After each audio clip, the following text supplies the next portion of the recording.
നമസ്കാരം. ഹലോ, കേൾക്കുന്നുണ്ടോ?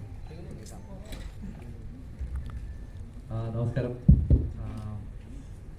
ഗുരുവായൂരമ്പലം എന്ന് പറയുന്ന സിനിമ മെയ് 16 റിലീസാവാണ്. ഞങ്ങളൊരു 1.5 വർഷമായിട്ട് ഇത് പുറകിൽ വർക്ക് ചെയ്യുന്ന എല്ലാവരും ഈ കാണുന്ന ക്രൂ, കാസ്റ്റ്, ഈ പറഞ്ഞ പോലെ പ്രൊഡ്യൂസേഴ്സ്, അതിൻ്റെ എല്ലാ ഗ്രൂപ്പ് മെമ്പേഴ്സും എല്ലാ ഡിപ്പാർട്ട്മെൻറ്റും 1.5 വർഷമായിട്ട് ഈ സിനിമയ്ക്ക് വേണ്ടി കഷ്ടപ്പെടുന്നുണ്ടായിരുന്നു. ഇത് ശരിക്കും ഒരു വലിയ സിനിമയായി മാറുന്ന ഈ കാസ്റ്റിൻ്റെ ഒരു ഇത്രയും ആൾക്കാർ വരുന്നത്, ഇത്രയും അഭിനേതാക്കൾ വരുന്നതുകൊണ്ടാണ് ഇത്രയും വലിയൊരു സിനിമയായിട്ടത് മാറുന്നത്. പക്ഷേ അതിന് പ്രവർത്തിച്ച ടെക്നീഷ്യൻസിന് നമ്മൾ ഒട്ടും മെൻഷൻ എല്ലാം പുതിയ ആൾക്കാരാണ്. അപ്പം നമ്മളിപ്പോൾ മറ്റു പടങ്ങൾ വെച്ച് കമ്പയർ ചെയ്യുമ്പോൾ ഇപ്പോൾ ക്യാമറാമാൻ ഫസ്റ്റ് പടമാണ് നീരജ് രവി, നമ്മുടെ ആർട്ട് ഡയറക്ടർ കമ്പാരിറ്റീവ്ലി പുതിയ ആളാണ് സുനിൽ കുമാരൻ ഒന്നാമത്, മ്യൂസിക് അങ്കിത് മേനോൻ, പുള്ളി ഓൾമോസ്റ്റ് 1-2 പടങ്ങളായിട്ട് പോകും. അപ്പം ഈവൻ എല്ലാവരും ഓൾമോസ്റ്റ് ടെക്നീഷ്യൻസ് എല്ലാം പുതിയ ആൾക്കാരാണ് നമ്മൾ വർക്ക് ചെയ്യുന്നത്. അപ്പം അതിൻ്റെ ഒരു മെയിൻ അഡ്വാൻറ്റേജ് എനിക്ക് അവരെല്ലാം ഈ 1.5 വർഷത്തേക്ക് കിട്ടിയെന്നുള്ളതാണ്. അപ്പം ഈ സിനിമ അവരുടെ കൂടെ സിനിമയാണ്. അപ്പം അവർക്ക് ഞാനൊരു താങ്ക്സ് പറയാൻ ഈ സ്പേസ് ഞാൻ യൂസ് ചെയ്യണം. കൂടെ എല്ലാവരും ഈ സിനിമ കാണണം എന്ന് ഞാൻ അഭ്യർത്ഥിക്കുന്നു. Thank you.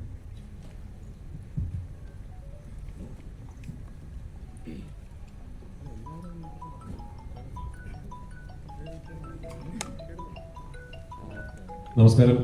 ആദ്യം തന്നെ എത്താൻ വൈകിയതിൽ ഒരുപാട് സോറി. ഞങ്ങളെല്ലാവരും ഇന്ന് രാവിലെയാണ് ഇത് ദോഹയിൽ നിന്ന്. ഇപ്പോൾ പലരും എയർപോർട്ടിൽ നിന്ന് അവരുടെ വീടുകളിൽ പോയി റെഡിയായൊക്കെ വരാനുള്ള താമസമായിരുന്നു.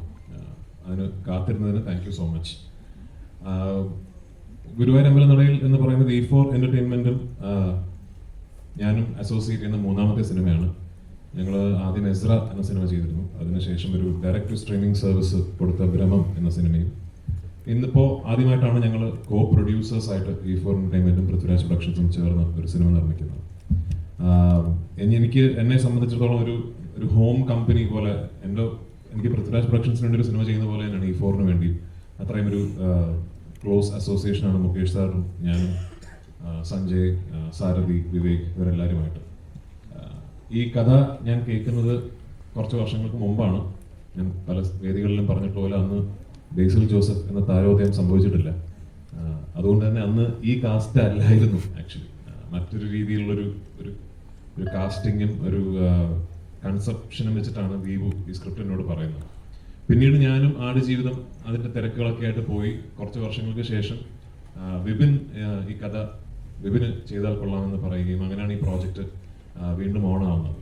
അതിൽ വിപിൻ വരുത്തിയ ഒരുപാട് മാറ്റങ്ങളുണ്ട് ഈ സ്ക്രിപ്റ്റിലും ഒക്കെ തന്നെ. അതിൽ ഏറ്റവും വലിയ മാറ്റം ഈ ഒറിജിനലി പറഞ്ഞ കാസ്റ്റിങ്ങിൽ നിന്നും ഈ 2 കഥാപാത്രങ്ങൾ ബേസിലും ഞാനും ചെയ്യുക എന്നുള്ളതാണ്. അപ്പോൾ സ്വാഭാവികമായിട്ടും ഈ 2 കേന്ദ്ര കഥാപാത്രങ്ങൾ മാറുമ്പോൾ ചുറ്റും നിൽക്കുന്ന എല്ലാ ആക്ടേഴ്സിന്റെയും കാസ്റ്റിംഗ് മാറേണ്ട ഒരു ആവശ്യം വരും. അങ്ങനെയാണ് ഈ സിനിമയിൽ ഇപ്പം നിങ്ങൾ കാണുന്ന ഇത്ര മാത്രമല്ല കേട്ടോ, ഒരു 10-40ഓളം ആർട്ടിസ്റ്റുകളുള്ള സിനിമയാണ്. അപ്പോൾ ഈ ഒരുപാട് ഒരു ഫ്രഷ് ആയിട്ടുള്ളൊരു പെയറിങ്, നായകൻ നായിക എന്ന് മാത്രമല്ല, ക്യാരക്ടർ ആക്ടേഴ്സ് ആണെങ്കിലും സീനിയർ ആക്ടേഴ്സ് ആണെങ്കിലും എല്ലാം ഒരു ഫ്രഷ്നെസ് ഉണ്ട് ഈ സിനിമയുടെ കാസ്റ്റിംഗ്. ഒരുപാട് നാളുകൾക്ക് ശേഷമാണ് ഞാൻ പേഴ്സണലി ഇത്രയും നടന്മാർ ഒരുമിച്ചൊരു സെറ്റിൽ ഉണ്ടാകുന്ന ഒരു സിനിമയിൽ അഭിനയിക്കുന്നതും അത്തരം ഒരു സെറ്റിൽ ഞാൻ ഉണ്ടാകുന്നതും ഒരുപാട് നാളുകൾക്ക് ശേഷമാണ്. ഈ സിനിമയിലെ ഏറ്റവും വലിയ സന്തോഷവും അത് തന്നെയായിരുന്നു. ഒരു വലിയ കാസ്റ്റിന്റെ കൂടെ ഭയങ്കര ഫൺ ആയിട്ടുള്ളൊരു സിനിമ ചെയ്യാൻ സാധിച്ചു എന്നുള്ളത്. ഇനിഷ്യലി ഞങ്ങൾ ഈ സിനിമ പ്ലാൻ ചെയ്തിരുന്നതിനേക്കാൾ ഒരുപാട് വലിയ സിനിമയാണ് ഇപ്പോൾ. അതിന്റെ സ്കെയിൽ എന്ന് പറയുന്നത് ഈ സിനിമയിൽ വിപിൻ പറഞ്ഞതുപോലെ ഈ നടീനടന്മാരുടെ എണ്ണം കൂടുകയും നമ്മൾ ആദ്യം കൺസീവ് ചെയ്യുന്നതിനേക്കാൾ കുറെ കൂടെ വലിയ രീതിയിൽ ഈ സിനിമ എടുക്കാൻ സാധിച്ചു എന്നുള്ളതുകൊണ്ടാണ്. പക്ഷേ ആസ് പ്രൊഡ്യൂസേഴ്സ് മുകേഷ് സാറിനും എനിക്കും ഈ അവസരത്തിൽ വിപിന്റെ ടീമിനോട്, അതായത് വിപിൻ പറഞ്ഞ പോലെ കുറെ പുതിയ ആൾക്കാരാണ് ഈ ടീമിൽ കൂടുതലും ഉള്ളത്, ആ ടീമിനോടുമാണ് നന്ദി പറയേണ്ടത്. കാരണം ഒട്ടും സ്ട്രെസ്ഫുൾ അല്ലാത്ത, വളരെ എൻജോയ് ചെയ്ത് ഒരു ടെൻഷൻസും ഇല്ലാതെ തീർന്ന ഒരു ഷൂട്ടിംഗ് പ്രോസസ്സാണ്. നിർഭാഗ്യവശാൽ ഈ സിനിമയുടെ ചിത്രീകരണത്തിനിടയിൽ എനിക്കൊരു പരിക്ക് സംഭവിക്കുകയും ഒരു നീ സർജറി ചെയ്യേണ്ടി വരികയും അങ്ങനെ ഒരു 4 മാസത്തോളം എനിക്കൊരു ബ്രേക്ക് എടുക്കേണ്ടി വന്നതിന്റെ ഭാഗമായിട്ടാണ് ഈ സിനിമ ഇത്രയും നീണ്ടുപോയത്. അല്ലെങ്കിൽ ഇതൊരു 1 വർഷക്കാലമൊന്നും നീണ്ടു നിൽക്കേണ്ട ഒരു പ്രോസസ് ആയിരുന്നില്ല. എന്നിരുന്നാലും ഇന്നിപ്പോൾ ഭംഗിയായിട്ട് ഈ സിനിമ ചെയ്തു തീർക്കാൻ സാധിച്ചു. ഈ 16-ാം തീയതി ലോകമെമ്പാടുമുള്ള തിയേറ്ററുകളിൽ ഒരു വലിയ റിലീസായി ഈ സിനിമാ പ്രേമികൾക്ക് മുമ്പിൽ എത്തുകയാണ്. നിങ്ങളുടെ എല്ലാവരുടെയും അനുഗ്രഹവും പ്രാർത്ഥനയും ഈ സിനിമയ്ക്ക് ഉണ്ടാവണം. Thank you so much.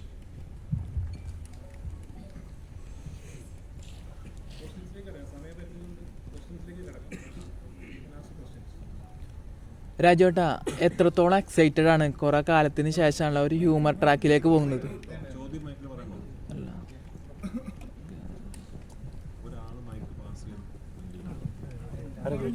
ഞാൻ ഹലോ രാജുവേട്ടാ, എത്രത്തോളം എക്സൈറ്റഡ് ആണ്? കുറെ കാലത്തിന് ശേഷമാണല്ലോ ഒരു ഹ്യൂമർ ട്രാക്കിലേക്ക് തിരിച്ചു വരുന്നത്.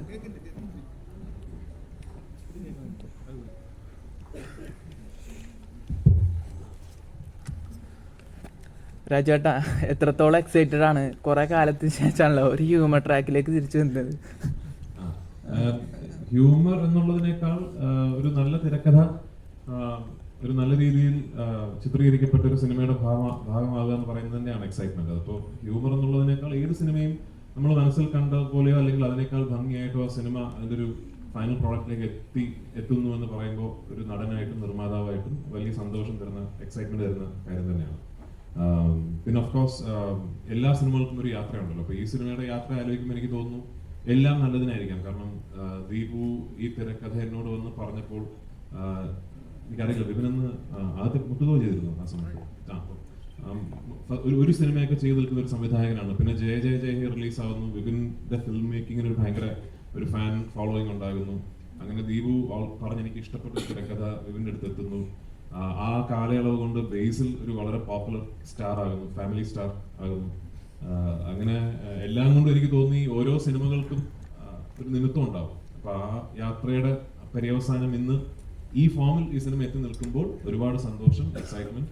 പിന്നെ ഈ ഞാൻ നേരത്തെ പറഞ്ഞല്ലോ, കുറെ നാളുകളായി അറ്റ്ലീസ്റ്റ് ഞാൻ ഇങ്ങനൊരു സിനിമയിൽ അഭിനയിച്ചിട്ടും സത്യത്തിൽ ഇങ്ങനൊരു സിനിമ കണ്ടിട്ടും ഈ കുറെ നടീനടന്മാരൊക്കെ ഉള്ള രണ്ട് കുടുംബങ്ങൾ, അവർക്കിടയിൽ നടക്കുന്ന കുറച്ച് തെറ്റിദ്ധാരണകൾ, എല്ലാ പ്രായപരിമിതിയിലുമുള്ള കഥാപാത്രങ്ങൾ, എല്ലാവർക്കും റിലേറ്റ് ചെയ്യാൻ പറ്റുന്ന ഇൻസിഡൻസ്, അങ്ങനെ കുറെ കൺഫ്യൂഷൻസ്, കാര്യങ്ങൾ അങ്ങനെ ചെന്ന് അവസാനിക്കുന്ന ഒരു വലിയ ക്ലൈമാക്സ്, എല്ലാ സിനിമയിലെ എല്ലാ ക്യാരക്ടേഴ്സും എല്ലാ നടീനടന്മാരും ഒരുമിച്ച് പങ്കെടുക്കുന്ന ഒരു വലിയ climax sequence.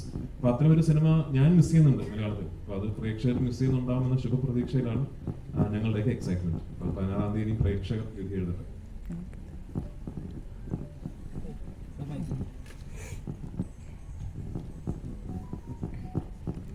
Male ego trigger ചെയ്യുന്ന ചിത്രങ്ങളുണ്ട്. ഇപ്പൊ അയ്യപ്പൻ കോശി, ഡ്രൈവിംഗ് ലൈസൻസ്, മഹേഷിന്റെ പ്രതികാരം, അത്തരത്തിലൊരു ചിത്രമാണോ ഗുരുവായൂർ അമ്പലനാട്? അല്ല, ഇത് ആ സിനിമകളുടെ ഒരു കോർ എലിമെന്റ് അല്ല ഈ സിനിമയുടെ ഇത്. പക്ഷെ ഈ സിനിമയിലും രണ്ട് ഫ്ലോഡ് ആയിട്ടുള്ള ആൾക്കാരാണ് ഇതിലെ രണ്ട് പ്രധാന പ്രൊട്ടാഗണിസ്റ്റുകൾ. ഇപ്പോ അയ്യപ്പനും കോശിയും എന്ന് പറഞ്ഞാൽ നമ്മൾ ഒറ്റ നോട്ടത്തിൽ കോശി കുര്യൻ വില്ലനും അയ്യപ്പൻ നായർ നായകനും എന്ന് തോന്നിയാൽ സത്യത്തിൽ നമ്മൾ ഒന്ന് അനാലിറ്റിക്കലായിട്ട് ചിന്തിച്ചാൽ രണ്ടുപേരും കുഴപ്പം പിടിച്ച ആൾക്കാരാണ്. രണ്ടുപേരും ഫ്ലോഡ് ആയിട്ടുള്ള ഹ്യൂമൻസ് ആണ്. അപ്പൊ അവർക്കിടയിൽ സംഭവിക്കുന്ന കുഴപ്പങ്ങളാണല്ലോ. ആ സിമിലാരിറ്റി ഉണ്ട് ഇതില്. വിനു എന്ന ബേസിലെ കഥാപാത്രവും ആനന്ദൻ എന്ന ഞാൻ ചെയ്യുന്ന കഥാപാത്രവും അടിസ്ഥാനപരമായിട്ട് ഫ്ലോഡ് ആയിട്ടുള്ള ആൾക്കാരാണ്. അവർക്ക് ഒരുപാട് കുഴപ്പങ്ങളുള്ള കക്ഷികളാണ്. അപ്പൊ അവർക്കിടയിൽ ഉണ്ടാകുന്ന പ്രശ്നങ്ങൾക്കും ആ കുഴപ്പങ്ങളുടെ ഒരു സ്വഭാവമുണ്ട് എന്നുള്ളതിനപ്പുറത്തേക്ക് ആ പറഞ്ഞ സിനിമകളുമായിട്ട് അങ്ങനെ കമ്പയർ ചെയ്യാൻ പറ്റുന്ന ഒരു സ്വഭാവമല്ലേ സിനിമ. ആനന്ദൻ ഒരു സൈക്കോ ആണ്. അത് ആനന്ദിനെ ആര് കാണുന്നു എന്നനുസരിച്ചിരിക്കും. മോഹൻലാൽ ചിലപ്പോൾ സൈക്കോ ആയിട്ട് തോന്നിയേക്കാം. ഈ ബേസിൽ ഇപ്പം എന്താണ് റീസെന്റ് ഇപ്പൊ ഒരു ഡയറക്ടർ എന്ന നിലയിൽ ഒരുപാട് അച്ചീവ്മെന്റ്സ് കാര്യങ്ങളൊക്കെ ആയതിനു ശേഷം ഈ നേരത്തെ പറഞ്ഞ പോലെ ഒരു ഫാമിലി സ്റ്റാർ എന്ന നിലയിൽ ഇപ്പം മലയാളത്തിൽ നിൽക്കുകയാണ്. പൃഥ്വിരാജിനെ പോലെ ഒരു ആക്ടറിന്റെ കൂടെ അഭിനയിച്ചത് കരിയറിൽ ഒരു അച്ചീവ്മെന്റ് ആയിട്ട് വരുന്നുണ്ട്.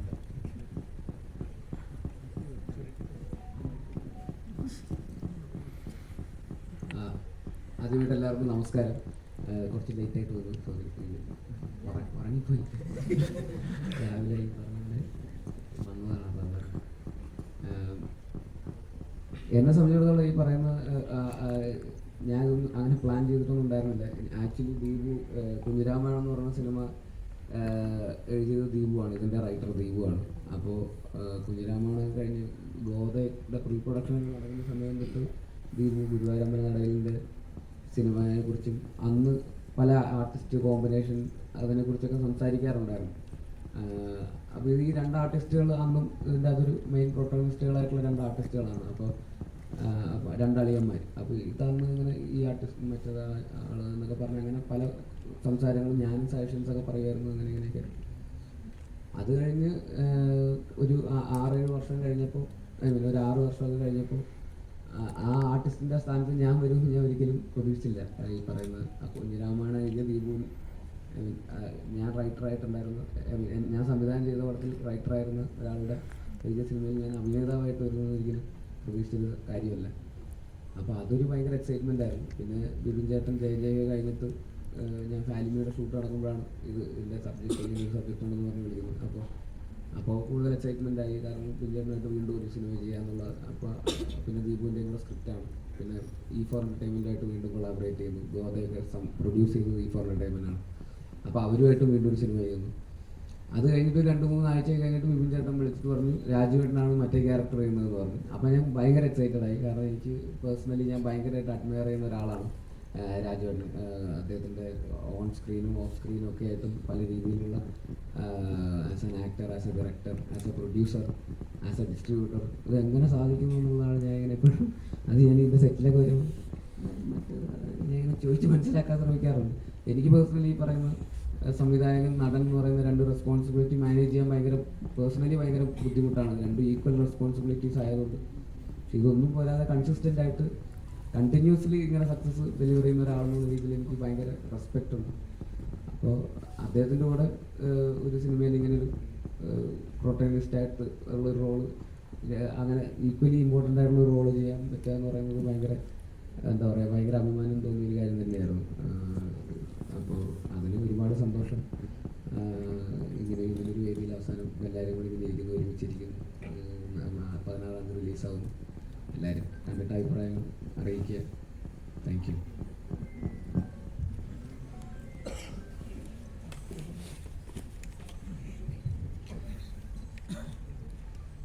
രാജേട്ടാ, ഈ ക്യാരക്ടർ ചേഞ്ചിങ് എന്ന് പറഞ്ഞിരുന്നു. ആദ്യത്തെ ബേസിലിന്റെ ആണ് ചേട്ടൻ ചെയ്തത്. അപ്പോൾ ഈ പടം കണ്ടു കഴിഞ്ഞപ്പോൾ ബേസിൽ എന്നെക്കാട്ടി കൂടുതൽ സ്കോർ ചെയ്തു, എനിക്കത് ചെയ്യാമായിരുന്നു എന്ന് തോന്നിയായിരുന്നു. 2 ക്യാരക്ടറും കൂടെ ഒരാൾക്ക് ചെയ്യാൻ പറ്റില്ലല്ലോ. അല്ല, ബേസിൽ ആദ്യത്തെ ക്യാരക്ടർ ചേട്ടൻ ചെയ്യാൻ വെച്ചാണ് ബേസിന് കൊടുത്തത്. ഈ അന്ന് എന്നോട് ഇപ്പൊ ഞാൻ ആദ്യമായിട്ട് ദീപു ഈ കഥ എന്നോട് പറഞ്ഞപ്പോൾ ബേസിലെ കഥാപാത്രം ഞാൻ ചെയ്ത കഥാപാത്രം മറ്റൊരു നടനുമാണ്. അത് ആരാന്ന് പറയുന്നില്ല. അപ്പൊ അന്ന് ഈ സിനിമ നമുക്ക് കുറച്ച് കഴിഞ്ഞിട്ട് ചെയ്യാം, ഇപ്പൊ ഉടനെ ചെയ്യേണ്ട, കുറച്ച് കഴിഞ്ഞിട്ട് ചെയ്യാമെന്ന് ഞാൻ പറഞ്ഞതിന്റെ പ്രധാന കാര്യം തന്നെ ആ കാസ്റ്റ് ഒന്ന് ഫ്രഷ് ആകണം, അതായത് ഒരു റെപ്പറ്റീഷൻ ഫീൽ ചെയ്യും, കുറച്ച് ഫ്രഷ് ആയിട്ട് വേണം അത് ചെയ്യാൻ എന്നുള്ള ഇതിലാണ് ഞാൻ കുറച്ച് കഴിഞ്ഞിട്ട് ചെയ്യാമെന്ന് പറഞ്ഞത്. ഞാൻ വിപിന്റെ വേർഷൻ പറഞ്ഞപ്പോൾ എനിക്ക് ഏറ്റവും കൂടുതൽ ഒരു ഫസ്റ്റ് ഡ്രാഫ്റ്റിൽ നിന്നും എനിക്ക് ഏറ്റവും അട്രാക്റ്റീവ് ആയിട്ട് തോന്നിയത് ഈ കാസ്റ്റ് ചേഞ്ച് തന്നെയാണ്. കാരണം അങ്ങനെ ഞാൻ ആ കഥയെക്കുറിച്ച് ചിന്തിച്ചിരുന്നില്ല. ഞാൻ ആനന്ദനായിട്ടും മറ്റൊരാൾ വിനുവായിട്ടും, പ്രത്യേകിച്ച് ബേസിൽ വിനുവായിട്ടും ഞാൻ ചിന്തിച്ചിരുന്നില്ല. ആ ഐഡിയ വിപിന്റെയാണ്. അപ്പൊ ആക്ച്വലി എനിക്ക് തോന്നുന്നത് ഈ സിനിമയുടെ ഏറ്റവും നല്ല വേർഷനാണ് ആനന്ദൻ ഞാൻ ചെയ്യുന്നതും വിനു ബേസിൽ ചെയ്യുന്നത്. അതുകൊണ്ട് തന്നെ ബേസിൽ അത് വളരെ മനോഹരമായിട്ട് ചെയ്തിട്ടുണ്ട് എന്നുള്ളത് കൊണ്ടും അത് കണ്ടപ്പോൾ ഞാനത് ചെയ്യണമായിരുന്നു എനിക്ക് തോന്നിയിട്ടേ ഇല്ല. ഞാൻ ആനന്ദൻ എന്ന കഥാപാത്രത്തിന് ഞാനൊരു ആപ്റ്റ് കാസ്റ്റ് ആണ് എന്ന് എനിക്ക് തന്നെ ഇപ്പൊ സിനിമ കാണുമ്പോൾ തോന്നുകയാണ്. അപ്പൊ അത് വിപിന്റെ കഴിവ്.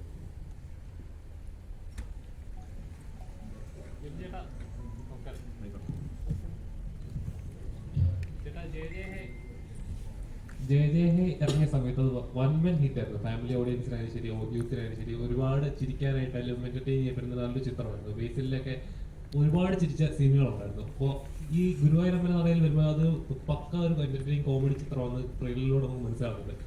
എങ്ങനെയാണ് ഈ ഇവര് ചെയ്ത ഇത് കറക്റ്റ് ആയിരിക്കും എന്ന് കറക്റ്റ് ഒരു ഡയറക്ടറുടെ പോയിന്റ് ഓഫ് വ്യൂ ഉണ്ടാവുമല്ലോ? അല്ല, അത് സ്ക്രിപ്റ്റ് ഡിമാൻഡ് എന്ന് പറയുന്നത് ആ സ്ക്രിപ്റ്റിൽ ജയ വേറൊരു തന്നെ റൂട്ടിലുള്ള സർക്കാസ്റ്റിക് മൂവിയാണ്. അതൊരു കോമഡി മൂവിയായിട്ട് ട്രീറ്റ് ചെയ്ത് നമുക്ക് ഫൈനൽ ഔട്ട് കാണുമ്പോഴാണ് അത് കോമഡി ആയിട്ട് നമുക്ക് തോന്നുന്നത്. അത് ഷൂട്ട് ചെയ്യുമ്പോൾ സമയത്തൊക്കെ നമ്മൾ ചിലപ്പോൾ ചിരിക്കാം, ചിലപ്പോൾ ചിരിക്കാതിരിക്കാം എന്നുള്ള കൺഫ്യൂഷൻ ഉണ്ടായിരുന്നു. ചിലപ്പോൾ ചെയ്യുന്ന ഓർഡു ആണെന്നൊക്കെ തോന്നും. അതിനകത്ത് ബേസിക്കലി സ്ത്രീയുടെ എമോഷനാണല്ലോ വെച്ച് നമ്മൾ പ്ലേ ചെയ്യുന്നത്. അപ്പോൾ ചിലർക്ക് ചിരി വരണമെന്നില്ല. അപ്പം ആ ഒരു പേടിയും കൺഫ്യൂഷനും ഉണ്ട്. പിന്നെ അത് മ്യൂസിക് ചെയ്യാൻ ഭയങ്കര പാടാണ്, സർക്കാസ്റ്റിക്കലി ചെയ്യാൻ ഭയങ്കര പാടാണ്. അത് ആളുകൾ എങ്ങനെ എടുക്കുമെന്ന് അറിയില്ല. പക്ഷെ ഒരു കോമഡി മൂവി ആണെങ്കിൽ നമുക്കതിനെ സപ്പോർട്ട് ചെയ്ത് കൊടുത്താൽ മതി എന്നുള്ളതാണ്. അപ്പോൾ അതിനനുസരിച്ച് ആർട്ടിസ്റ്റുകൾക്കൊക്കെ മാറ്റം വരാം, അവർക്ക് എന്താണ് ചെയ്യാമെന്നുള്ള സ്പേസ് ഒക്കെ ഉണ്ട്. അപ്പം ജയ ജയെന്ന് ഗുരുവായൂരിലോട്ട് വരുമ്പോൾ രണ്ട് സ്ക്രിപ്റ്റ് ആയതിൻ്റെ ഒരു ബെനിഫിറ്റ് ആണ്. അപ്പം അതുമായിട്ട് നമുക്ക് കമ്പാരിസൺ ചെയ്യാൻ പറ്റില്ല. എന്നാലും ഇതിന് ഒരു നമ്മൾ കണ്ട് ശീലിച്ച് വന്ന കോമഡി സിനിമയുള്ള ട്രാക്കിലുള്ള ഒരു സിനിമയാണ്. അപ്പം കോമഡി എന്ന് വെച്ചാൽ കോമഡി ഉണ്ട്, പക്ഷെ അത് നിങ്ങൾ ചിരിച്ചാലേ അത് കോമഡി ആവുള്ളൂ. അപ്പോൾ അതുവരെ കോമഡി ഉണ്ടെന്ന് പറയാൻ എനിക്ക് ഭയങ്കര കോൺഫിഡൻസ് കുറവുണ്ട്. അപ്പോൾ അതൊരു വെഡ്ഡിങ് ആണ് എൻ്റെ ഹൈലൈറ്റ്. നമ്മളൊരു കല്യാണം കൂടുക എന്നുള്ളൊരു പരിപാടിയിലാണ് ഞാൻ ഫോക്കസ് ചെയ്തിരുന്നത് പടം മൊത്തത്തിൽ. അപ്പം ഒരു കല്യാണം നടക്കുമോ ഇല്ലയോ എന്നൊക്കെ ഉള്ള കൺഫ്യൂഷൻ വരുന്ന സിനിമയാണ്. അതാണ് എൻ്റെ ഓൺലൈനിൽ ഒറ്റ വാക്കി പറയുകയാണെങ്കിൽ കല്യാണം നടക്കുമോ ഇല്ലയോ, അല്ലെങ്കിൽ കല്യാണം എന്തായിരിക്കും അവസ്ഥ, ഇതാണ് നമ്മുടെ ഹൈലൈറ്റ്. അപ്പോൾ അത് ബേസ് ചെയ്ത് പോകുമ്പോൾ അതിനകത്ത് കോമഡി ഉണ്ട്, പാട്ടുണ്ട്, ഡാൻസ് ഉണ്ട്, ഫൈറ്റ് ഉണ്ട്, അല്ലെങ്കിൽ കുറേ കൺഫ്യൂഷൻസ്, പറയുന്ന ഇമോഷൻസ് ഉണ്ട്, എല്ലാം ഉണ്ട്. അപ്പോൾ ഇതൊരു കംപ്ലീറ്റ് കോമഡി പടമാണോ എന്ന് ചോദിച്ചാൽ എനിക്ക് അങ്ങനെ പറയാൻ പറ്റില്ല, പക്ഷെ എന്നാലും കോമഡി ഉണ്ട് പടത്തിൽ. നോർമലി ഒരു എല്ലാ ജോണേഴ്സ് എടുത്ത് നോക്കുകയാണെങ്കിൽ ഹ്യൂമർ ആയിരിക്കും കുറച്ചുകൂടെ റിസ്ക് ആയിട്ടുള്ളത്. കാരണം ചില ഒരു എപ്പോഴും നമ്മൾ കമ്പാരിസൺ ഇന്ന പടത്തിൽ ഇത് വന്നിട്ടുണ്ടോ, എപ്പോഴും അങ്ങനെ ഒരു കമ്പാരിസൺ എപ്പോഴും ഉണ്ടാവും. ഈ പടത്തിന്റെ സീനില്ലേ അങ്ങനെ ഒരു കമ്പാരിസൺ എപ്പോഴും നമ്മൾ ചെയ്യാറുള്ളതാണ്. അപ്പോൾ ഇങ്ങനെ ഒരു പടം ചെയ്യുന്ന സമയത്ത് അല്ലെങ്കിൽ ഹ്യൂമർ വർക്കൗട്ട് ആവുന്നത് എപ്പോഴും നമ്മൾ കെയർഫുൾ ആയിട്ടായിരിക്കും ഓരോ കാര്യങ്ങൾ ചെയ്യുന്നത്. അങ്ങനെ ഒരു പേടിയുണ്ടോ? അല്ല, എല്ലാം ചെയ്യാനും പേടിയുണ്ടാവും. ഹ്യൂമർ മാത്രമല്ല, ത്രില്ലർ ചെയ്യാനും ആക്ഷൻ ചെയ്യാനൊക്കെ പേടിയുണ്ടാവും. എന്ത് ചെയ്താലും നമ്മളിപ്പോൾ ഏതെങ്കിലും സിനിമയുടെ സൈഡിലോട്ട് ചെന്നെത്തും. നമ്മൾ കണ്ട സിനിമകളോ അല്ലെങ്കിൽ നമ്മൾ അറിയാത്ത സിനിമകൾ ചെയ്ത് വന്നു കഴിഞ്ഞിട്ടാണ് ഞാൻ മറ്റൊരു സിനിമയെക്കുറിച്ച് അറിയുന്നത് തന്നെ. അപ്പം നമുക്കത് അറിയാൻ പറ്റില്ല, ഇത് എവിടേക്ക് എങ്ങോട്ടൊക്കെ പോകും. അതും അതിൻ്റെ ഒരു ഫൈനൽ റിസൾട്ട് എന്തായാലും പേടികൂടെ തന്നെ ആയിരിക്കും നമ്മൾ കാണുന്നത്. അപ്പം അത് കോമഡി ആയാലും ഏതായാലും ഒരേപോലെ തന്നെയാണ്. ഗുരുവായൂർ അമ്പലം സെറ്റ് ഇട്ടത് എങ്ങനെയുണ്ടായിരുന്നു? അത് അവിടെ ഷൂട്ടിംഗ് പെർമിഷൻ ഇല്ലാത്തതുകൊണ്ട് അത് റീപ്ലേസ് ചെയ്യായിരുന്നു. അതെ, ഒന്നും ഷൂട്ടിംഗ് പെർമിഷൻ ഇല്ല. പിന്നെ ഇപ്പോൾ നമ്മൾ കഷ്ടപ്പെട്ടൊരു പെർമിഷൻ സംഘടിപ്പിച്ചാൽ പോലും പൃഥ്വിരാജ് കുമാറിനെയും ബേസിൽ ജോസഫിനെയും ഇല്ലെങ്കിൽ ഈ ഇരിക്കുന്ന ആർട്ടിസ്റ്റുകളൊക്കെ ഞാൻ അവിടെ കൊണ്ട് ഒരു 10-30 ആർട്ടിസ്റ്റുകളെ കൊണ്ട് 24 ദിവസം എനിക്ക് അവിടെ ഷൂട്ട് ചെയ്യാൻ പറ്റില്ല. എന്തായാലും അത് ഡിസ്റ്റർബൻസ് ആവും അവർക്ക്. പിന്നെ എന്തായാലും നമ്മൾ ഷൂട്ട് നടക്കത്തില്ല കൃത്യമായിട്ട്. അപ്പം നമ്മളതിനെക്കുറിച്ച് ചിന്തിക്കാനേ പോയിട്ടില്ല, അത് നടക്കില്ല. അപ്പോൾ അത് നമ്മൾ പെർമിഷൻ എടുത്തിട്ട് അതിന് സെറ്റ് ഇടുക എന്നുള്ളൊരു ഒറ്റ ഓപ്ഷൻ നമുക്കുണ്ടായിരുന്നു. അപ്പോൾ അത് ഞാൻ പറഞ്ഞില്ല, സുനിൽ കുമാരൻ എന്ന് പറഞ്ഞ ഒരാളാണ് ഡയറക്ടർ. പുള്ളിയുടെ തുടക്ക സിനിമകളിലൊന്നാണ്. അപ്പം അദ്ദേഹം വളരെ നന്നായിട്ട് അത് കൈകാര്യം ചെയ്തു. നന്നായിട്ട് നമുക്ക് എക്സാക്ട് ഗുരുവായൂരമ്പലം ഫീൽ ചെയ്യുന്ന രീതിയിലൊരു സെറ്റ് റീക്രിയേറ്റ് ചെയ്തു. അത് സെറ്റെന്ന് പറയാൻ പറ്റില്ല, റീക്രിയേറ്റ് ചെയ്യുക ചെയ്തത് പുള്ളി. സെയിം സൈസിൽ സെയിം സ്ട്രെങ്തനിങ് ഉണ്ടായിരുന്നു. നമുക്ക് ലൈറ്റ് കയറ്റണം, ഇത്രയും പേർക്ക് ഇതിനകത്ത് നിൽക്കണം. അപ്പം ഏതാണ്ട് സെറ്റെന്ന് പറയാൻ പറ്റില്ല, അത് ഒറിജിനൽ പോലെ ബിൽഡ് ചെയ്തെടുത്തു പുള്ളി. അപ്പം അത് പൊളിക്കാൻ തന്നെ 2 മാസം എടുത്തു ബേസിക്കലി. അപ്പോൾ തന്നെ നമുക്ക് മനസ്സിലാവില്ല അത് എത്രത്തോളം സ്ട്രോങ് ആയിരുന്നു. അപ്പോൾ അത് നമുക്കൊരു ചലഞ്ചായിരുന്നു. നമ്മൾ ആദ്യം തുടങ്ങുമ്പോൾ ഇത് എങ്ങനെയാവും, എന്താവും, സെറ്റിട്ട് കഴിഞ്ഞപ്പോഴാണ് നമുക്ക് എല്ലാവർക്കും ആ ഒരു ഉന്മേഷമോ അല്ലെങ്കിൽ ഇത് സിനിമ വലുതായെന്ന് ഫീൽ ചെയ്യുന്നത് ആ ദിവസങ്ങളിലാണ്. അപ്പം അതിൻ്റെ ക്രെഡിറ്റ് മൊത്തം അതിൻ്റെ ആർട്ട് ഡയറക്ടറുകളാണ്. ആ ടൈമിലുള്ളൊരു ഇതെങ്ങനെയായിരുന്നു? ഈ ക്രൗഡൊക്കെ മെയിൻറ്റെയിൻ ചെയ്യണമല്ലോ. ഗുരുവായൂർ നമ്മളെപ്പോൾ പോയാലും ഭയങ്കരമായിട്ട് ക്രൗഡ് ഉള്ളൊരു സംഗതിയാണ്. അതിൻ്റെ ഉള്ളിലാണ് ഈ ക്ലൈമാക്സ് പോർഷൻസ് ഈ പറഞ്ഞ പോലെ 24 ദിവസം. അപ്പോൾ അതിൻ്റെ കോസ്റ്റ് എത്രയെന്നൊക്കെ പറയാൻ കഴിയും? കോസ്റ്റ് പ്രൊഡ്യൂസർ പറയുന്നത് ക്രൗഡ് നമുക്കൊരു 10,000-1500 പേരിൽ പുറത്ത് എല്ലാ ദിവസവും ഉണ്ടായിരുന്നു. ഒരു 10-24 ദിവസം ഷൂട്ട് ഉണ്ടായിരുന്നു. അപ്പോൾ ആ 24 ദിവസം ഈ ക്രൗഡ് മാനേജ് ചെയ്യാൻ തന്നെ ഒരു ഡയറക്ഷൻ ടീം ഉണ്ടായിരുന്നു. അവർക്കുള്ള ആക്ടിവിറ്റീസ് കൊടുക്കുന്ന ഒരു ഡയറക്ഷൻ ടീം ഉണ്ടായിരുന്നു. പിന്നെ അവരെ ടേക്ക് കെയർ ചെയ്ത രീതി എനിക്ക് ഏറ്റവും ഇഷ്ടപ്പെട്ടത് P4-ഉം പൃഥ്വിരാജ് പ്രൊഡക്ഷൻസും ഞാൻ അതിൽ ഭയങ്കരമായിട്ട് അഭിമാനിക്കുന്നുണ്ട്. അവർ ജൂനിയേഴ്സിനെ ട്രീറ്റ് ചെയ്ത രീതി, അവർക്ക് ഉണ്ടായിരുന്ന ഫുഡ്, എല്ലാ ദിവസവും ഞങ്ങളെക്കാൾ നല്ല ഫുഡ് അവർക്കാണ് കിട്ടിക്കൊണ്ടത്. അവർക്ക് സെപ്പറേറ്റ് കേറ്ററിംഗ് സർവീസിൽ നിന്നുള്ള നോൺ വെജ് ഉൾപ്പെടെയുള്ള നല്ല ഫുഡും എല്ലാം അവർക്ക് കൊടുത്തായിരുന്നു. പ്ലസ് അവർക്കുള്ള ടോയ്ലറ്റ് സർവീസുകൾ, അവർക്ക് വേണ്ടി സെപ്പറേറ്റ് ടോയ്ലറ്റ്സ് ഉണ്ടാക്കി, ടോയ്ലറ്റ്സ് ഉണ്ടാക്കി കൗണ്ട് ചെയ്യാൻ പറ്റില്ല, അത്രയും ടോയ്ലറ്റ്സ് ഉണ്ടാക്കി. പിന്നെ അവർക്ക് വിശ്രമിക്കാൻ സ്പേസ്, ഫാനൊക്കെ വെച്ചിട്ട് അങ്ങനെ എല്ലാം സെറ്റ് ചെയ്ത് അവരെ നന്നായിട്ട് കെയർ ചെയ്തു എന്ന് എനിക്ക് തോന്നുന്നുണ്ട്. അപ്പം അത് എല്ലാ സിനിമയിലും സാധ്യമല്ല. പക്ഷെ അതിന് വേണ്ടി തന്നെ ഒരു ഡിപ്പാർട്ട്മെന്റ് ഈ ജൂനിയേഴ്സിനെ ഹാൻഡിൽ ചെയ്യാനും അവരെ കെയർ ചെയ്യാനും അവർക്ക് കൊണ്ട് കാര്യങ്ങൾ എത്തിക്കാനൊക്കെ ആയിട്ട് ഈ ഫോറിന്റെ സൈഡിൽ നിന്നും പൃഥ്വിരാജ് പ്രൊഡക്ഷൻ്റെ സൈഡിൽ നിന്ന് ഒരു ടീം തന്നെ ഉണ്ടായിരുന്നു. ഒരു ജൂനിയേഴ്സിനെ കോർഡിനേറ്റ് ചെയ്യാൻ അതൊരു വലിയ ഒരു ഭയങ്കര ഒരു പ്ലാൻ ആയിട്ട് തോന്നി. അതൊരു സിസ്റ്റമാറ്റിക് ചെയ്യുന്നതിൻ്റെ ഒരു എവിഡൻസ് ആയിട്ട് എനിക്ക് തോന്നുന്നു. അത് എല്ലാ സിനിമയിലും ഇത്രയും ക്രൗഡ് ഉണ്ടെങ്കിൽ അത് ഡെഫിനറ്റ്ലി അടുത്ത സിനിമകളിലും എല്ലാവർക്കും അപ്ലൈ ആവുന്ന ഒരു പരിപാടിയായിട്ട് മാറി. അതൊരു എക്സാമ്പിൾ ആയിട്ട് എനിക്ക് തോന്നുന്നു. അപ്പോൾ അത് ഭയങ്കര നല്ലൊരു സംഭവമായിട്ട് എനിക്ക് തോന്നി. ഇപ്പം ആ ക്രൗഡിനെ ഹാൻഡിൽ ചെയ്യാൻ എനിക്ക് കുറച്ചുകൂടി ഈസി ആയിരുന്നു. അവർ വരുന്നത് തന്നെ ഇങ്ങനെ ട്രീറ്റ് ചെയ്തിട്ടാണ് വരുന്നത് ആൾക്കാർ നമ്മുടെ ടീമിൻ്റെ. അപ്പോൾ അതിൻ്റെ ഒരു ഗുണം ഉണ്ടായിരിക്കും. അപ്പം ഈ പറഞ്ഞ ക്രൗഡും അതിനകത്ത് സഹകരിച്ചിട്ടുണ്ടെന്ന് തന്നെയാണ് എൻ്റെ വിശ്വാസം.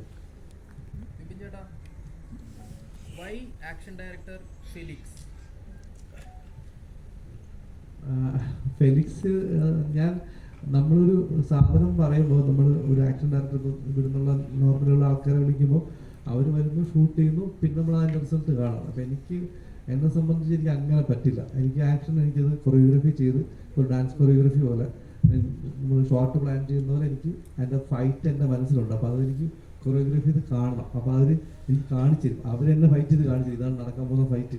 അപ്പോൾ അതിലെനിക്ക് ചേഞ്ചസ് വരുത്താം, എന്നിട്ട് നമുക്ക് ഡിസ്കസ് ചെയ്യാം. ആ ഡിസ്കഷനിൻ്റെ പുറത്താണ് വീണ്ടും ഒരു ഷൂട്ട് ചെയ്യും. ആ സാർ ഷൂട്ട് ചെയ്ത് ഞങ്ങളെ കാണിച്ച് ഇതിൻ്റെ ആംഗിൾസ്, കട്ട്സ് എല്ലാം നമ്മൾ ഫിക്സ് ചെയ്ത് എല്ലാം ലോക്ക് ചെയ്ത് പ്രിവ്യൂ നമ്മൾ കണ്ടു. എന്നിട്ടാണ് നമ്മൾ അതിന് ഷൂട്ട് ചെയ്യാൻ പോകുന്നത്. അപ്പോൾ നമുക്ക് ആവശ്യമുള്ള പോർഷൻസ് മാത്രം എടുക്കാൻ പറ്റും. അപ്പം അതിന് എനിക്ക് ഭയങ്കര ഗുണം ചെയ്ത് രാജുവിൻ്റെ ഇഞ്ചുറി ഉണ്ട്. അപ്പം ആ ഇഞ്ചുറി ടൈമിലും പുള്ളി അധികം ബുദ്ധിമുട്ടിക്കാതെ ആവശ്യമുള്ള ഷോട്ട് മാത്രം മാർക്ക് ചെയ്ത് സ്ട്രെസ് കുറച്ച് നമുക്ക് ചെയ്യാൻ പറ്റും. അതിപ്പം ജയജിയിലാണെങ്കിലും സെയിം കണ്ടീഷൻസ് ബേസിലും ദർശനം ഫൈറ്റ് ചെയ്ത് പോകണ്ടായിരുന്നു. അപ്പം ഫെലിക്സ് വരുമ്പോൾ എനിക്ക് അതാണ് ഏറ്റവും ഗുണമായിട്ട് തോന്നിയത്. നമ്മുടെ കൂടെ പുള്ളി ഉണ്ട് ഫുൾ ടൈം. 1, 2 പുള്ളി സ്ക്രിപ്റ്റിനനുസരിച്ചിട്ട് ഷോർട്ട് ഡിവിഷൻ ചെയ്ത് എനിക്കത് ഒരു ഡിസ്കസ് ചെയ്തിട്ട് ചെയ്യാൻ പറ്റും. ഇപ്പം നമ്മൾ നോർമൽ ആക്ഷൻ ഡയറക്ടേഴ്സ് ആണെങ്കിൽ അവർക്ക് ഒരുപാട് തിരക്കുണ്ടാവും, അവർ വരുന്നു ആ സമയത്ത് ഷൂട്ടിങ്ങിന് പോകുന്നു മാത്രമേ ഉണ്ടാവും. ഇത് പുള്ളിക്ക് ടോട്ടാലിറ്റിയെ കുറിച്ച് നല്ല ധാരണ ഉണ്ടാവും. ക്യാരക്ടേഴ്സ് എന്താണ് പെരുമാറുന്നത്, അവരുടെ സ്വഭാവം എന്താണെന്ന് വരെ പുള്ളിക്കറിയാം. അപ്പോൾ അതുകൊണ്ട് ഫെലിക്സുമായിട്ട് എനിക്ക് വർക്ക് ചെയ്യാൻ ഭയങ്കര എക്സൈറ്റ്മെന്റ് ഉണ്ടാവും എപ്പോഴും. ആ പുള്ളിക്ക് പറഞ്ഞാലൊക്കെ മനസ്സിലാവും, എനിക്കും പുള്ളി പറഞ്ഞാൽ മനസ്സിലാവും. അല്ല, പുള്ളി ജർമ്മൻ ഭാഷയാണ് ഹാൻഡിൽ ചെയ്യുന്നത്. അപ്പോൾ കുറച്ച് അത്യാവശ്യം ഇംഗ്ലീഷ് അറിയാം. ഞാനും ശ്രമിക്കും സംസാരിക്കാനൊക്കെ. പക്ഷെ എന്നാലും ട്രാൻസ്ലേറ്ററായിട്ട് ആൾക്കാരുടെ ഇടയിൽ ഉണ്ടാവും. പിന്നെ ഞങ്ങൾ ഈ പറഞ്ഞ മലയാള സിനിമകളിലെ ആക്ഷൻ ഫൈറ്റ് എങ്ങനെയാണ്, ഇപ്പം ഈ മറ്റേ നമ്മൾ പിടിവലി സാധനങ്ങളൊക്കെ ഉണ്ടല്ലോ, മറ്റേ കോമഡി ആയിട്ടുള്ള അതൊക്കെ എങ്ങനെ ചെയ്യണം എന്നുള്ള പഴയ സിനിമയുടെ റെഫറൻസ് കാണിച്ചു കൊടുക്കും പുള്ളി അതിൽ കുറച്ച് നേരം പണിയെടുക്കുന്നുണ്ട് പുള്ളി. അപ്പം സിനിമ എന്ന് പറയുമ്പോൾ ഭാഷ ഒരു വിഷയമല്ലെന്ന് നമുക്കറിയാമല്ലോ, വിഷ്വലാണല്ലോ. അപ്പോൾ അത് വിഷ്വലും സൗണ്ടിലും നമ്മളത് ട്രീറ്റ് ചെയ്യുമ്പോൾ അത് ഇനിയിപ്പം എത്ര ഭാഷ അറിയുന്ന ഒരാളെ നമുക്ക് എവിടെയും കൊണ്ടുപോയി പിച്ച് ചെയ്യാൻ പറ്റും എന്നുള്ള ഉറപ്പാണ്. അത് ഫെലിക്സ് പ്രൂവ് ചെയ്തിട്ടുണ്ട്. ഈ പൃഥ്വിയുടെ ക്യാരക്ടർ സെറ്റ് ചെയ്തത് എങ്ങനെയായിരുന്നു? ഇപ്പം ഓവർ ദി ടോപ്പ് ആയിട്ടുള്ള ഒരു പരിപാടിയാണ് എന്ന് നേരത്തെ പറഞ്ഞിരുന്നു.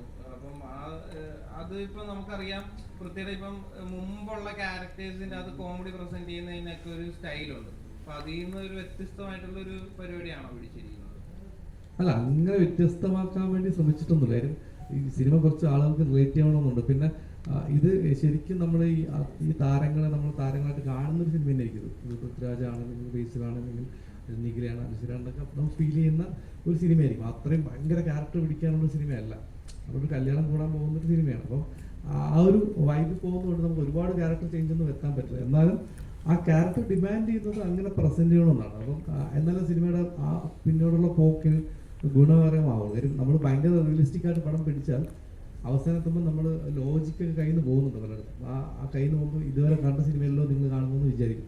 അപ്പോൾ അതുകൊണ്ട് സിനിമയിലെ ക്യാരക്ടേഴ്സിനാണെങ്കിലും സിനിമയിലുള്ള സീനുകളുണ്ട്, കുഞ്ഞു കുഞ്ഞു കാര്യങ്ങൾ വരെ നമ്മൾ കുറച്ച് എക്സാജറേറ്റ് ചെയ്തിട്ടാണ് മുന്നോട്ട് പോകുന്നത്. അത് സിനിമയുടെ അവസാനം എത്തുമ്പം ഈ പറഞ്ഞ ലോജിക്കൽ ഇഷ്യൂസ് ഉണ്ടാവാതിരിക്കാനാണ്. അപ്പോൾ ലോജിക്കൽ ഇഷ്യൂസ് എന്തായാലും ഉണ്ടാവും. ആ ലോജിക്ക് മാറ്റി വെച്ചിട്ട് സിനിമ കാണേണ്ടി വരും. ഇപ്പം നമ്മൾ പണ്ട് പറഞ്ഞിട്ടുണ്ടെങ്കിൽ വലിയ സീരിയ മ്യൂസിക് കാണുന്ന പോലെ ഞാൻ ആ സിനിമ വെച്ച് കമ്പയർ ചെയ്തത് ലോജിക്ക് കുറച്ച് മാറ്റി വെച്ച് കണ്ടാൽ ഇഷ്ടപ്പെടും എന്നുള്ളതാണ്. അപ്പം ആ ലോജിക്ക് ഒഴിവാക്കാൻ വേണ്ടി ഇതിനെല്ലാം ഞാൻ കുറച്ച് റിയൽ ലൈഫിൽ നിന്ന് കുറച്ച് അപ്പ് ചെയ്ത് സിനിമ ചെയ്യേണ്ടിയിരിക്കുന്നു. അപ്പം ആ ക്യാരക്ടേഴ്സും അതിനനുസരിച്ച് കുറച്ച് ഓവർ ദ ടോപ്പ് ചെയ്യേണ്ടി വരും.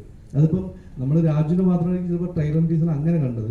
ഇവിടെ ഇരിക്കുന്ന എല്ലാവരും അതുപോലെ ചെയ്യുന്ന ഇച്ചിരി കിളി പോയാൽ ഇച്ചിരി കാരിക്കേച്ചർ ആയിട്ടുള്ള ക്യാരക്ടേഴ്സ് തന്നെയാണ്. ഈ പുതിയൊരു വൃത്തിയെ കാണാമെന്ന് പറഞ്ഞല്ലോ, എത്തരത്തിലാണ് അങ്ങനെ ഒരു തോന്നൽ? ഇത് തന്നെയല്ലേ ഞാൻ ചോദിച്ചത്? അല്ല, ഞാൻ പറഞ്ഞിട്ടുണ്ട് പുതിയൊരു പ്രത്യേക കാണാൻ. കാര്യം അന്ന് ആയുമ്പ് കാലിൽ ഇഞ്ചുറി ഉണ്ടായിരുന്നു. ഇഞ്ചുറിക്ക് ശേഷം പുതിയ വൃത്തി. അല്ല, നമ്മൾ ആടുജീവിതത്തിൽ ഞാനത് ശ്രദ്ധിച്ചിട്ടാണ്. അത് നമ്മളെല്ലാവരും ഒരു സിനിമ പുള്ളി ചെയ്തിട്ട് ഇതിൽ നമുക്കൊരു നെഗറ്റീവ് ഷെയ്ഡുള്ള എന്നാൽ കോമഡി ഹാൻഡിൽ ചെയ്യുന്ന ആദ്യം അങ്ങനത്തെ ഒരു ജോണറിൽ അത് ചെയ്തിട്ടില്ല. പിന്നെ ഈ പറഞ്ഞ ബാക്കി കാസ്റ്റ് ബേസിലോട്ടുള്ള കോമ്പോ സീക്വൻസസ്, നിഖിലോട്ടുള്ള സീക്വൻസസ്, ഇപ്പം ഈ നമ്മുടെ അശ്വിൻ, സിജു പോലത്തെ ആൾക്കാർ, പിന്നെ സീനിയേഴ്സ് ആയിട്ടുള്ള ഇങ്ങനെ പല ടൈപ്പ് ഗ്രൂപ്പുകൾ ഇതിനകത്തുണ്ട്.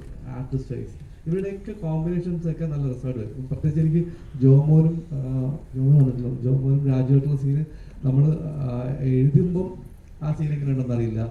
അത് ലാസ്റ്റ് മിനിറ്റ് നമ്മൾ മാറ്റുന്നത്, എന്നിട്ട് ലാസ്റ്റ് വീണ്ടും ഷൂട്ട് ചെയ്യുമ്പോൾ അതെങ്ങനെ ആളുകൾ പെർഫോം ചെയ്യുന്നറിയില്ല. രാജു ആണെങ്കിലും ജോമോനാണെങ്കിലും. പക്ഷെ അത് പെർഫോം ചെയ്യുന്നപ്പോൾ വേറെ സാധനമാണ്. അപ്പം അത് എനിക്ക് തോന്നുന്നു അതൊക്കെ ആ സമയത്ത് എക്സ്പ്ലോർ ചെയ്ത സാധനങ്ങളാണ്. അപ്പം എനിക്ക് തോന്നിയിട്ടുള്ളത് രാജു, എൻ്റെ ഒരു പേഴ്സണൽ തിങ്കിങ് ആണ്, രാജു ഭയങ്കര പ്രിപ്പയർ ചെയ്തിട്ട് സിനിമ ചെയ്യുന്ന, ഡയറക്റ്റ് ചെയ്യുന്ന അല്ലെങ്കിൽ അഭിനയിക്കുന്ന ഒരാളാണ്. പക്ഷെ അവിടെ വന്നപ്പം അതുണ്ടായില്ലെന്ന് തോന്നി. അപ്പം അതൊരു പുതിയ കാര്യമായിരിക്കുമല്ലോ. അപ്പോൾ ആ സ്പോട്ടിൽ പുള്ളിക്ക് തോന്നിയ ഇൻഡ്യൂഷൻ വെച്ചിട്ട് പുള്ളി അഭിനയിച്ചിരിക്കണം. അപ്പോൾ അതൊരു പുതിയ സാധനമായിട്ട് എനിക്ക് തോന്നി. ഇനി അങ്ങനെയാണെന്ന് അറിയില്ല, അത് രാജുവിന് പറയേണ്ടി വരും. ഈ രണ്ട് ഡയറക്ടേഴ്സിനാണല്ലോ, അത് രണ്ട് ഡയറക്ടേഴ്സ് ചുമ്മാ ഉള്ള ഒരു ഡയറക്ടറല്ല, മലയാളത്തിൽ തന്നെ സിഗ്നേച്ചർ ക്രിയേറ്റ് ചെയ്ത രണ്ട് ഡയറക്ടേഴ്സ്. അപ്പം അവരെ വെച്ച് ചെയ്യാൻ നേരത്തുള്ള ഇൻപുട്ട് എങ്ങനെയാണ് വരുന്നത്? അത് തീം അവർ തീരെ ഇൻപുട്ട് എനിക്ക് തരാറില്ല. അവരെനിക്ക് എൻ്റെ അടുത്തൊന്നും ഇടപെടാറില്ല. എനിക്ക് തോന്നിയിട്ടുണ്ട് ചിലപ്പോൾ ഞാൻ ഫസ്റ്റ് ഡേ ഒക്കെ വിചാരിക്കുമ്പോൾ എൻ്റെ മനസ്സിൽ രാജു വന്നിട്ട് ആ ഷോട്ട് അങ്ങനെ ഇങ്ങനെ വയ്ക്കേണ്ടത് എന്നൊക്കെ പറയുന്ന ഒരാളായിരിക്കും ഞാൻ മനസ്സിൽ വിചാരിച്ചിട്ടാണ് തുടങ്ങുന്നത് ഡേ മോണിൽ. പക്ഷെ രാജു മോണിറ്റർ ഫ്രണ്ടിൽ പോലും വന്നിരിക്കുന്നില്ല, സ്പോട്ട് കാണുന്നില്ല. അപ്പം ഞാൻ വെച്ചാൽ എനിക്ക് മനഃപൂർവ്വം മാറിയിരിക്കും തോന്നിയിട്ട് ഞാൻ ഇൻവൈറ്റ് ചെയ്യും, ഇവിടെ വന്നിരിക്കാം അല്ലെങ്കിൽ സ്പോട്ട് കാണണം എന്നൊക്കെ ചോദിച്ചിട്ട് ഒരു ഗ്രാജുവലിയാണ് ഞങ്ങളോട് സിങ്ക് ആവുന്നത്. അതായത് എനിക്ക് ഡിസ്റ്റർബൻസ് ആവണ്ടെന്ന് പുള്ളി വിചാരിച്ചിട്ടുണ്ടാവും. ബേസിൽ എനിക്ക് പണ്ടേ അറിയാം. ബേസിൽ എന്തും മുഖത്ത് നോക്കി പറയും, കൊള്ളില്ലെങ്കിൽ കൊള്ളില്ലെന്ന് തന്നെ പറയും, കൊള്ളാമെങ്കിൽ കൊള്ളാമെന്ന് തന്നെ പറയും.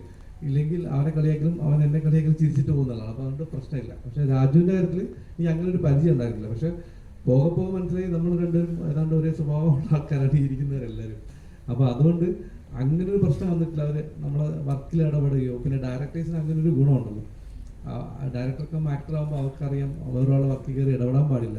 പിന്നെ അവർ ഒരു വലിയ കാര്യം ചെയ്തുകൊണ്ടിരിക്കുമ്പോൾ അതിനിടയിൽ ചെറിയൊരു മാറ്റങ്ങളൊന്നും വരുത്താൻ ശ്രമിക്കില്ല എന്നത് എനിക്കറിയാം. അതവരും അതങ്ങനെ മെയിൻറ്റെയിൻ ചെയ്യുന്നുണ്ട്. അപ്പം ഒരിക്കലും ഡയറക്ടേഴ്സ് ഒരിക്കലും വേറൊരു ഡയറക്ടർ ഡിസ്റ്റർബ് ചെയ്യില്ലെന്ന കാര്യം എനിക്ക് ഉറപ്പാണ്. അപ്പോൾ അത് രണ്ടുപേരും ആ ഒരു അകലം നമ്മളിന്ന് എപ്പോഴും സൂക്ഷിക്കുന്നുണ്ടാവും.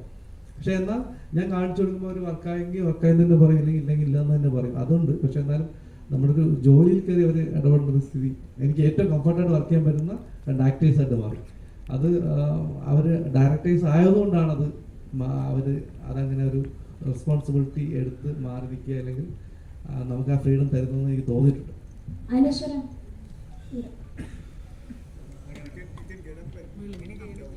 21 ദിവസം കണ്ടിന്യൂസ്ലി കല്യാണപ്പെണ്ണായിട്ട് മേക്കപ്പ് ഇട്ട് അഭിനയിച്ച സിനിമ എന്ന് പറയുന്നുണ്ട്. അപ്പോൾ ആ ഒരു എക്സ്പീരിയൻസ് ഒന്ന് ഷെയർ ചെയ്യാം. കൂടെ തന്നെ ബേസിലേട്ടൻ്റെ വധുവായിട്ട് അഭിനയിച്ച ഒരു എക്സ്പീരിയൻസ് ഉണ്ട്.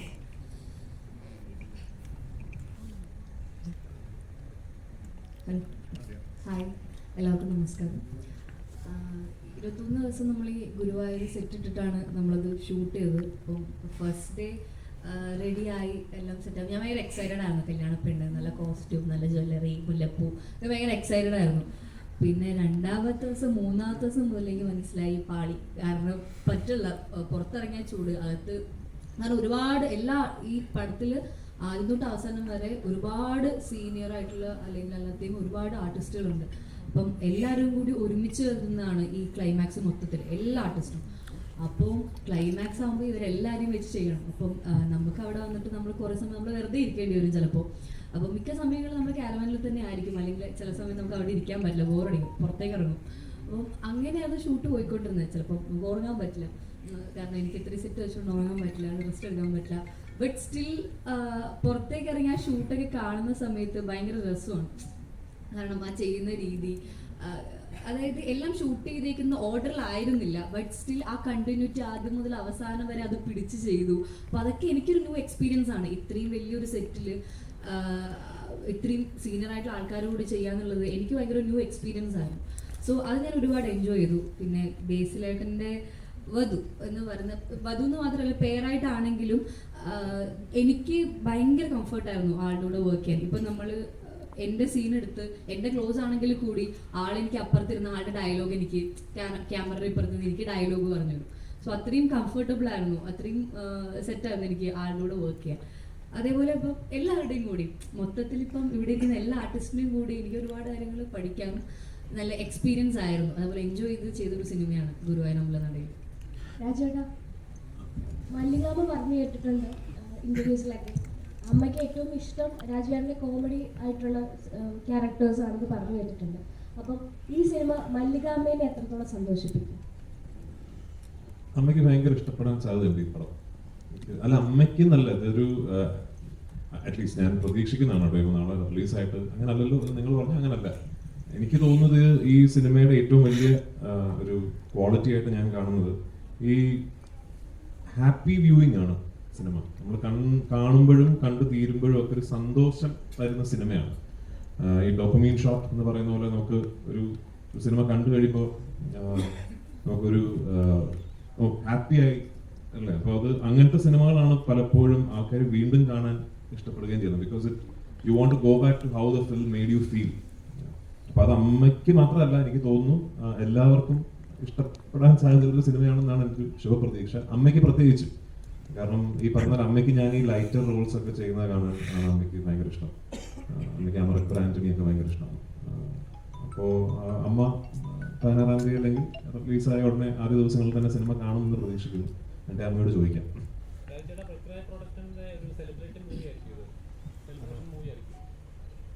നിങ്ങളുടെ എല്ലാ പടങ്ങളും സെലിബ്രേറ്റ് ചെയ്യാൻ എന്നുള്ളതാണ് ആഗ്രഹം. ഇത് അതെ, ഞാൻ ആ കാര്യത്തിൽ എനിക്ക് ഭയങ്കര അഭിമാനിക്കുന്നു. ഈ സിനിമ പൃഥ്വിരാജ് പ്രൊഡക്ഷൻസിന്റെ ബാനറിലാണ്, ഞങ്ങൾ കോ പ്രൊഡ്യൂസേഴ്സ് ആണ് ഈ സിനിമയുടെ എന്നുള്ള കാര്യത്തിൽ ഞാൻ തീർച്ചയായിട്ടും അഭിമാനിക്കുന്നു. പൃഥ്വിരാജ് പ്രൊഡക്ഷൻസ് ഈ ജോണറിൽ ഉള്ളൊരു സിനിമ ആദ്യമായിട്ടാണ് ചെയ്യുന്നത്. പിന്നെ ഓഫ് കോഴ്സ് ഇതിൽ ഞങ്ങൾക്ക് E4 എന്റർടൈൻമെന്റ് ഉണ്ട്, കൂടെ ഉണ്ട്. ആൻഡ് ഈ സിനിമ ചെയ്ത എക്സ്പീരിയൻസ് ഇപ്പൊ ഈ സിനിമ റിലീസ് ആവുന്നതിന് മുമ്പ് പറയുമ്പോഴാണല്ലോ ഇതിന്റെ ഭംഗി. ഉറപ്പായിട്ടും ഞങ്ങൾ ഇനി ഒരുമിച്ച് സിനിമകൾ ചെയ്യുകയും ചെയ്യും. അപ്പോൾ അങ്ങനെ വരട്ടെ, ഒരു അഭിമാനിക്കാൻ പറ്റുന്ന ഒരു സിനിമയാകട്ടെ റിലീസിന് ശേഷവും. ബേസിൽ ബ്രോ, ഇപ്പോൾ ധ്യാൻ ചേട്ടൻ ഇന്റർവ്യൂവിൽ പറഞ്ഞിട്ടുണ്ടായിരുന്നു ബേസിൽ ചേട്ടന് ഹിന്ദി അറിയില്ല, എങ്ങനെയാണ് ബോളിവുഡിൽ ഡയറക്റ്റ് ചെയ്യാൻ പോകുന്നത് അറിയില്ല എന്നൊരു കോമഡി രീതിയിൽ പറഞ്ഞിട്ടുണ്ട്. അപ്പോൾ അതിന് കൊടുക്കാവുന്ന മറുപടി എന്താണ്? ഹിന്ദി അറിയോ? ഞാൻ ബോളിവുഡ് ചെയ്യാൻ പോകുന്ന ആര് പറഞ്ഞു? അവന് ഹിന്ദി അറിയാം. ഞാൻ സുഗമ പരീക്ഷയ്ക്കൊക്കെ എനിക്ക് 100 മാർക്ക് പഴയ ഹിന്ദിയാണ്. കുറച്ചുകൂടെ ഹിന്ദി സിനിമ കാണുന്ന ഒരാളാണ്. ഓക്കെ, ശക്തിമാൻ ഡയറക്റ്റ് ചെയ്യുക, അതിനെ കുറിച്ച് ഒരു റൂമർ, ശക്തിമാൻ്റെ അടുത്തതായിട്ട് ശക്തിമാനാണ് ഡയറക്റ്റ് ചെയ്യാൻ പോകണമെന്ന് നല്ലൊരു റൂമർ സ്പ്രെഡ് ചെയ്യുന്നുണ്ടല്ലോ. ഒന്നും പറയാൻ ഉദ്ദേശിക്കുന്നില്ല.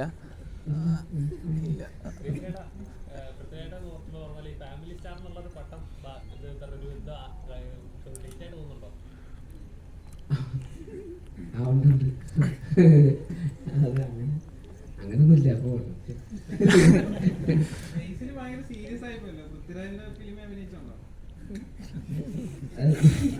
ഞാനല്ല പാട്ടൊക്കെ പാടിയത് അങ്ങനെയൊന്നുമില്ല. ഇതിപ്പോ ഇങ്ങനെ എല്ലാവരും ഇങ്ങനെ സീരിയസ് ആയിട്ട് ഇരിക്കുന്നതുകൊണ്ട് ഇനി ഉറക്കം കിട്ടിയില്ല ഇന്നലെ. അതിന്റെ ഒരു പ്രശ്നമുണ്ട്. നന്നായിട്ട് ഉറങ്ങിയിട്ടൊക്കെ വന്ന് ഭയങ്കര കോമഡിയാണ്.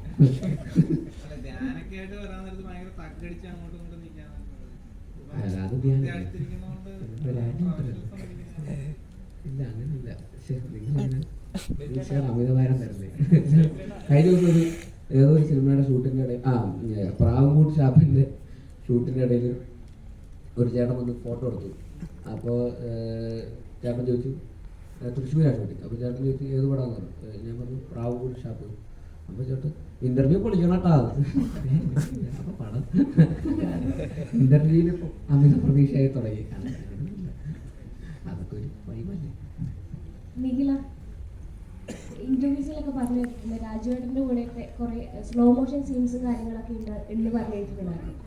അപ്പോൾ രാജുവേട്ടൻ നിന്ന് ഒരു നടി എന്ന നിലയിൽ രാജുവേട്ടൻ നിന്ന് എന്തൊക്കെയാണ് പഠിക്കാൻ പറ്റും?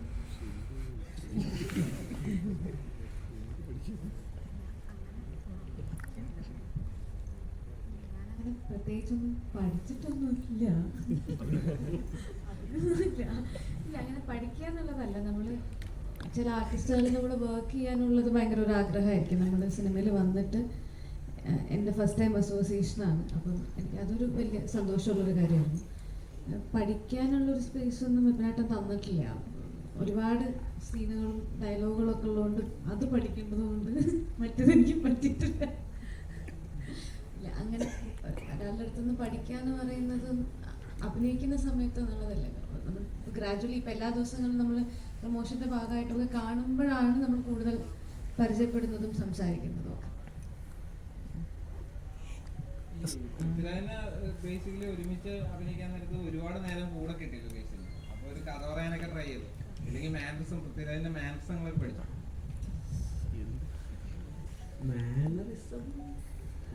ഇല്ല, അങ്ങനെ കഥ ഇല്ല.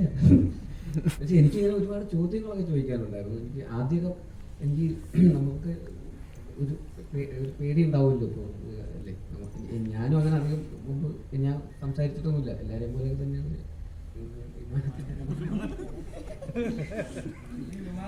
സംഗതി എല്ലാവരും പറയുന്നുണ്ട്, സെൽഫി എടുക്കാൻ പോയതാ. ആ ഞാൻ ഒരു ഫോട്ടോ എടുക്കാൻ വേണ്ടി പോയതാ. അപ്പൊ അന്ന് ഒരു പ്രാവശ്യം ഈ സിനിമയ്ക്ക് മുമ്പ് ഒറ്റ പ്രാവശ്യം ഞാൻ രാജുവേട്ടനെ കണ്ടിട്ടുള്ളത് വിമാനം എന്ന് പറഞ്ഞ സിനിമയുടെ സെറ്റിൽ ഞാൻ അതുവഴി പോയപ്പോൾ ഒരു ഫോട്ടോ എടുത്തിട്ടുണ്ട്. അല്ലാതെ നമ്മൾ സിനിമയിലൊക്കെ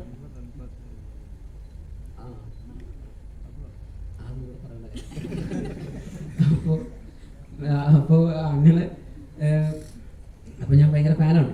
അപ്പോൾ അത് കാരണം ഇതിൻ്റെ സെറ്റിൽ വന്നപ്പോൾ ഞാൻ ഈ സിനിമയിലൊക്കെ കണ്ടിട്ടുള്ള അല്ലെങ്കിൽ ഇൻ്റർവ്യൂസിലൊക്കെ കാണുന്ന അല്ലെങ്കിൽ റീലിലൊക്കെ കാണുന്ന രാജുവേട്ടനാണ് എൻ്റെ മുമ്പിൽ. അപ്പോൾ എനിക്ക് കുറച്ച് പേടിയുണ്ട്. മോണിറ്ററിന് പുറകിൽ ഇങ്ങനെ ഇരിക്കുന്നത് നമ്മളൊക്കെ കൂടെ ഇങ്ങനെ ഗ്യാങ് ആണല്ലോ, അങ്ങനെയൊക്കെയാണ്. അപ്പോൾ ആദ്യം അങ്ങനെയായിരുന്നു. പിന്നെ പിന്നെ പിന്നെ പിന്നെ നമ്മുടെ ഒരേ വൈബാന്ന് മനസ്സിലായി. പിന്നെ ഭയങ്കര കോമഡിയായിരുന്നു, തമാശയൊക്കെ പറയും. അങ്ങനെ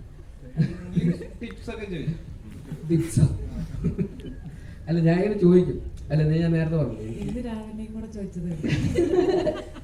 ടിപ്പ് ചോദിക്കല് തന്നെ ഫുൾ ടൈം. അപ്പോൾ അല്ല എനിക്കിതൊക്കെ എങ്ങനെയാണ് ഇതെല്ലാം കൂടെ മാനേജ് ചെയ്ത് കൊണ്ടുപോകുന്നത്, എങ്ങനെയാണ് ഇതിൻ്റെ ഒരു സിനിമ എന്ന് മാത്രം ആലോചിച്ചുകൊണ്ട് ജീവിക്കുന്ന ഒരാളാണല്ലോ, ഫുൾ ടൈം സിനിമ. ഒരുപാട് ഇൻ്റർവ്യൂസിലൊക്കെ സംസാരിക്കുന്നതും അദ്ദേഹത്തിൻ്റെ ഒരു വിഷൻ, ഒരു മലയാള സിനിമയെ റെപ്രസെൻറ്റ് ചെയ്യുന്നു, ഒരു ബ്രാൻഡ് അംബാസഡർ എന്നൊക്കെ ചെയ്ത് പുറത്തേക്ക് ഇതിനൊക്കെ. അപ്പോൾ ഇതൊക്കെ അങ്ങനത്തെ ആസ്പിറേഷൻസ് ഉള്ള ഒരാൾ. അപ്പോൾ ഇതൊക്കെ എനിക്ക് ഭയങ്കര, ഞാനും അങ്ങനെ കുറച്ച് അംബീഷ്യസ് ഒക്കെ ഉള്ള ഒരാളാണ്. അപ്പോൾ എനിക്കും ഈ പറയുന്നത് ഭയങ്കര റിലേറ്റബിൾ ആണ് അങ്ങനത്തെ കുറേ കാര്യങ്ങളൊക്കെ. അപ്പോൾ എനിക്ക് ആഗ്രഹമുണ്ട് ഇതൊക്കെ എങ്ങനെയാണ് ഇതൊക്കെ കൂടെ മാനേജ് ചെയ്ത് എങ്ങനെയാണ് കൊണ്ടുപോകുന്നത്, കണ്ടിന്യൂസ്ലി ഇങ്ങനെ കൺസിസ്റ്റൻ്റ് ആയിട്ട് ഇതെല്ലാം മാനേജ് ചെയ്യും. പിന്നെ അവിടെ എങ്ങനെയാണ്, അവിടുത്തെ വർക്കിംഗ് എങ്ങനെയാണ്, ഇവിടെ എങ്ങനെയാണ്, ഇവിടുത്തെ സ്റ്റൈൽ എങ്ങനെയാണ്, ഇങ്ങനെയൊക്കെ ആയിട്ട്. പിന്നെ പഴയ കഥകൾ, ഒരുപാട് സിനിമകളിലെ കഥകളും തമാശകളൊക്കെ അങ്ങനെയൊക്കെ. ഇപ്പോൾ ചെറിയ പ്രായത്തിൽ സിനിമയിൽ അഭിനയിക്കാൻ തുടങ്ങിയ ഒരാളെന്നുള്ള രീതിയിൽ ഇത്രയും വർഷത്തെ എക്സ്പീരിയൻസ് ഉണ്ടല്ലോ. അപ്പോൾ ഫിലിമിൽ ഷൂട്ട് ചെയ്യുന്നു, ഡിജിറ്റലിലേക്ക് വന്നപ്പോൾ അത് ഷൂട്ട് ചെയ്യുന്നു, പല പല ആർട്ടിസ്റ്റുകളുടെ കൂടെയും പല ഡയറക്ടേഴ്സിൻ്റെ കൂടെയൊക്കെ ഒരുപാട് സിനിമകൾ വർക്ക് ചെയ്തിട്ടുണ്ട്. തെലുങ്കിൽ ചെയ്യുന്നു, ഹിന്ദിയിൽ ചെയ്യുന്നു, അങ്ങനെ പല ഭാഷകളും ചെയ്യുന്നു. അപ്പോൾ എല്ലാത്തിനെ കുറിച്ച് നമുക്ക് കുറേ കാര്യങ്ങൾ, കഥകളൊക്കെ ചോദിക്കാനുണ്ട്. അവരൊക്കെ എങ്ങനെയാണ് ഇവർ ഇങ്ങനെയാണ് പ്രശാന്ത് ഇങ്ങനെയൊക്കെ നമുക്ക്. അപ്പോൾ അങ്ങനെ ഒരുപാട് ചോദിക്കാനുണ്ട് ആക്ച്വലി. അപ്പോൾ അങ്ങനെ ഞങ്ങൾ ഇടയ്ക്കിടയ്ക്ക് ഇങ്ങനെ ഞാൻ ടിപ്സ് ചോദിക്കാറുണ്ട്. എനിക്ക് ബേസിൽ ഒരുപാട് വർക്ക് ചെയ്ത് ടയർഡൊക്കെ ഇല്ലെങ്കിൽ ഒരുപാട് കാര്യങ്ങളൊക്കെ ഏറ്റെടുത്ത് ചെയ്യാൻ നേരത്ത് വിനീത് ശ്രീനിവാസൻ ഇടയ്ക്ക് വിളിച്ചിട്ട് ചോദിക്കും, എടാ നീ ഓക്കെ അല്ലേ എന്നങ്ങനെ ചോദിക്കുമെന്ന് പറഞ്ഞിട്ടുണ്ട്. അതൊക്കെ നമ്മുടെ വൃത്തിക്ക് പറ്റിയ സംഗതിയാണ്. ഈ എല്ലാം കൂടെ ആ പരിപാടിയാണോ ഈ പറഞ്ഞത്? പറഞ്ഞു വിനീതേട്ടൻ പറഞ്ഞു. അതായത് വിനീതേട്ടൻ ഈ പറയുന്ന പോലെ ഞാൻ എന്താ കുറേ എല്ലാം കൂടെ ആയിട്ട് ഞാൻ ഭ്രാന്തായിട്ടിരിക്കുമ്പോൾ ഒരു വിനീതേട്ടൻ എൻ്റെ അടുത്ത് വിളിച്ചിട്ട് ഒരു ദിവസം, നീ ഓക്കെ ആണോ, എല്ലാവരും എന്തെങ്കിലും ഡേറ്റ് മറ്റേത് അതെപ്പോൾ വരും ഇപ്പോൾ വരും അങ്ങനെ ഇങ്ങനെയൊക്കെയാണല്ലോ ചോദിക്കുക. അപ്പോൾ ഒരാൾ പെട്ടെന്ന് ഓക്കെ അല്ലേ എന്ന് ചോദിച്ചപ്പോൾ എനിക്ക് ഭയങ്കര അങ്ങനെയൊക്കെ ആൾക്കാർ അത് ഭയങ്കര ഇതായിരുന്നു. അപ്പോൾ അതിനെക്കുറിച്ച് വിനീതേട്ടൻ ഒരു ഇന്റർവ്യൂവിൽ പറഞ്ഞു. അപ്പോൾ അതിൽ വിനീതേട്ടൻ സംസാരിച്ച എല്ലാവർക്കും പൃഥ്വിരാജ് ആവാൻ പറ്റൂല്ലോ, അതുകൊണ്ട് ഞാൻ അവൻ്റെ അടുത്ത് ഓക്കെ ആണോ എന്ന് ഞാൻ ചോദിച്ചു എന്ന് അങ്ങനെ പറഞ്ഞായിരുന്നു. അപ്പോൾ അതൊക്കെ തന്നെയാണ് എനിക്കും അറിയുന്നത് എങ്ങനെയാണ് അങ്ങനെ ആവുന്നത്.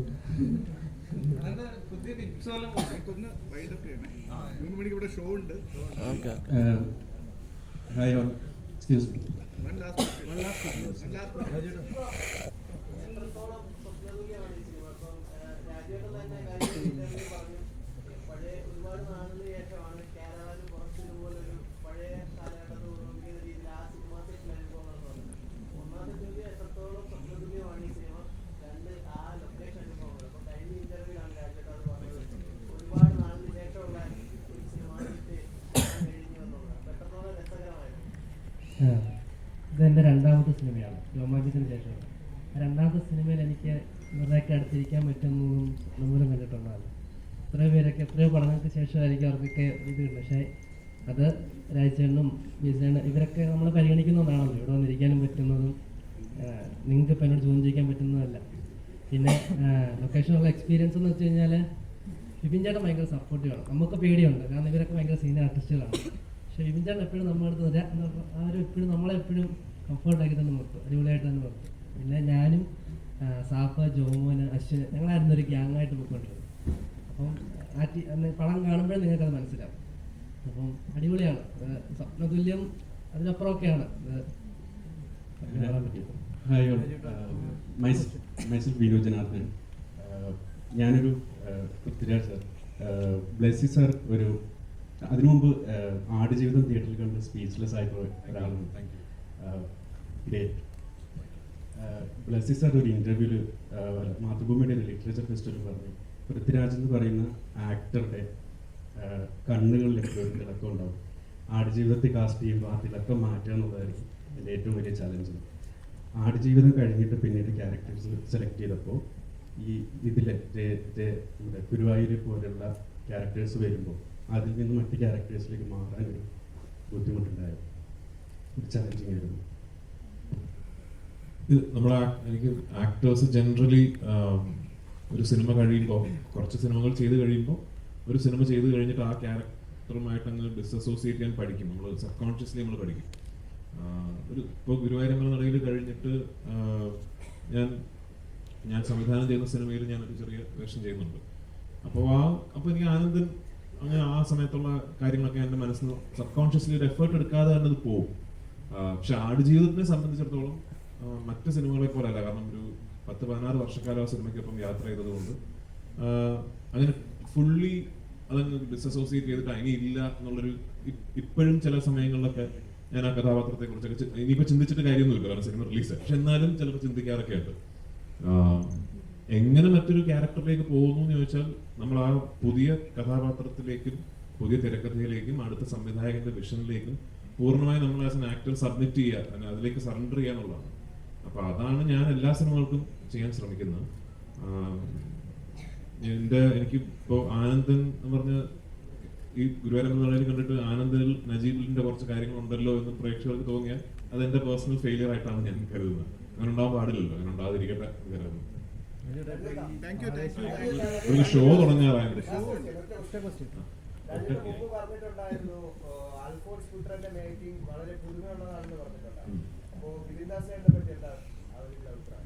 വിപിന്റെ മേക്കിംഗ് വളരെ പുതുമയാണ്. അത് വിപിൻ ബേസിക്കലി ഒരു എഡിറ്ററാണ്, അൽഫോൺസിനെ പോലെ. അപ്പൊ അതുകൊണ്ട് അവർക്ക് അവർ പറയുന്ന കഥയുടെ നറേറ്റീവിന്റെ സ്ട്രക്ചർ നമ്മൾ സ്ക്രിപ്റ്റ് വായിക്കുന്ന പോലെ ആയിരിക്കില്ല അവരുടെ സ്ട്രക്ചർ. അപ്പോൾ അത് വിപിന്റെ സിനിമകളിൽ ഒരു സീൻ ഷൂട്ട് ചെയ്യുമ്പോൾ അതിന് ഇന്റർകട്ട് ആയിട്ട് മറ്റൊരു സീനിന്റെ ഒരു ഷോട്ട് വരിക, ആ ഷോട്ടിലുള്ള റിയാക്ഷൻ പോലെ വരുന്നത് വേറൊരു ഇവന്റിന്റെ റിയാക്ഷൻ ആയിരിക്കും, എന്നിട്ട് തിരിച്ച് ഈ സീനിലെ. അപ്പൊ അങ്ങനത്തെ ഒരു നറേറ്റീവ് ഒരു സ്ട്രക്ചർ ഉണ്ടാക്കുന്നത് വിപിൻ ഭയങ്കര മിടുക്കനായിട്ട് എനിക്ക് തോന്നിയിട്ടുണ്ട്. ആ രീതിയിൽ പറഞ്ഞതുകൊണ്ടാണ് ഗുരുവായൂരമ്പല നടയിൽ എന്ന സിനിമ ഇന്ന് എനിക്ക് ഇത്ര എന്റർടൈനിങ് ആയിട്ട് തോന്നുന്നത്. അപ്പൊ തീർച്ചയായിട്ടും അത് വിപിന്റെ ഒരു കഴിവ് തന്നെയാണ്. എനിക്ക് തോന്നുന്നു ഒരു ഗെറ്റ് ഔട്ട്.